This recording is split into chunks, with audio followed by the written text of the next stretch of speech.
My first words of thanks go to Pope Francis, represented here by his Apostolic Nuncio, Archbishop Christophe Pierre, and to you, Cardinal Sean. I'm grateful to you both for your confidence in me and for this extraordinary day. We are honored by the presence of His Eminence Methodius. My motto that I chose, In Venimus Messium, is the words of Andrew when he found his brother Simon. And he said, "We have found the Messiah." That was chapter 1, but in chapter 6 he finds a child with 5 loaves, 2 fish. And in chapter 12 he finds the Greeks, and he reaches out to the Greeks. Perhaps God is calling me to be in that ministry. To all of you bishops here, your presence shows me that I am entering another brotherhood and that I am in no way alone. I'm grateful to God for everyone's presence today, here and on television. Especially to my mother and to my family, to my friends and my co-workers, the tribunal staff, the Catholic Lawyers Guild, members of the Canon Law Society of America, former parishioners, very warmly to all the religious sisters here. I want to note that there's many religious sisters here. You see the presence of the priests so prominent. I'm so happy to see them. But there's an awful lot of religious sisters here. Perhaps you could stand.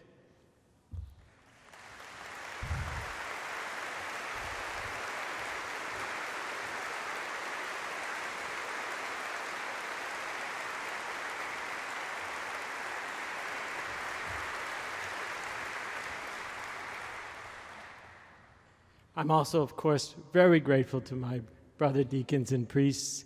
I'm extraordinarily humbled by your outpouring here. I thank you. These events do not happen without an enormous amount of effort, as Bishop Reed has just said. There are aspects of it that you appreciate and that you clap for, and I think you should have, because they are on display, such as servers and musicians. And there are so many aspects that happen behind the scenes, organized masterfully by the Ordination Committee. It's quite an event to coordinate with such beauty, and to everyone who contributed to that, know that Bishop Reed and I will remember your brilliance forever. When I was a new seminarian, I was in a church storeroom one day, and I came across an old 70s church banner of the Kumbaya vintage. It was made out of burlap with colorful felt letters with the words, "Make me an instrument of your peace." I rescued it, knowing that it would never hang in the church again, and hung it in my bedroom at home, and it became my prayer for my priesthood. I wanted with all my heart to be an instrument of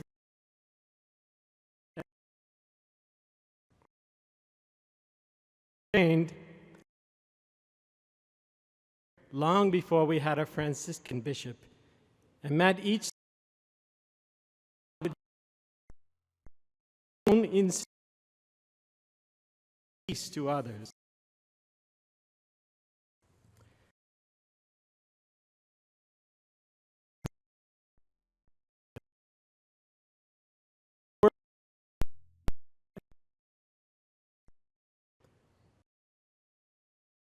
Placed me in so many situations way beyond my capabilities, and yet sometimes merely listening or just the presence of a priest has been helpful. But other times, the Roman collar I wear has been looked at with suspicion and judgment.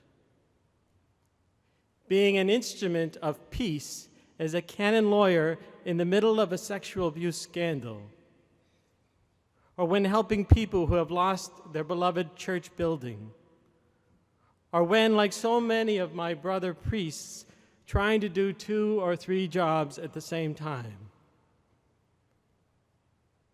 This has been exceedingly challenging, but my prayer has never changed. Somehow God has given me the enormous privilege of being able to serve in this role, and at times I have marveled, almost as an observer, to see that how he has indeed used me as his instrument. Now this day, I have become something new. And once again, I have no idea what God will call me, how God will call me to serve.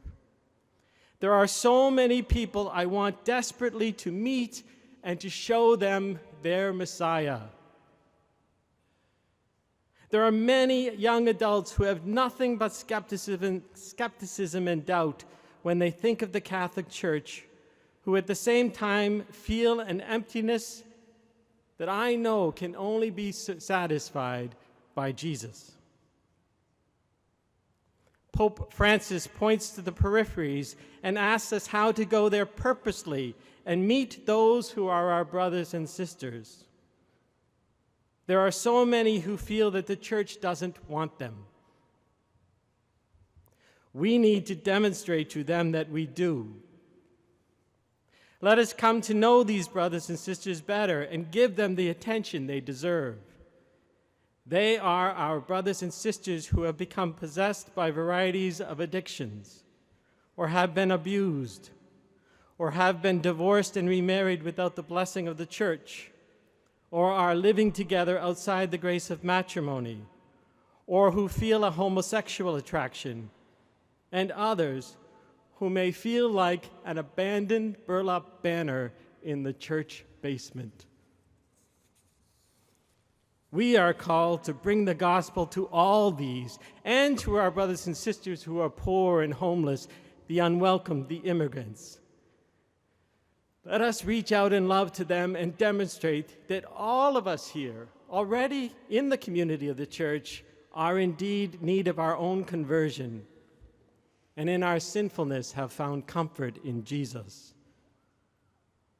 By naming our own weaknesses, and today I'm extremely conscious of my own weaknesses, by naming our own weaknesses, we can develop new language, new ways to explain the soundness of our teaching, new ways to show the beauty and authenticity of our faith to the world.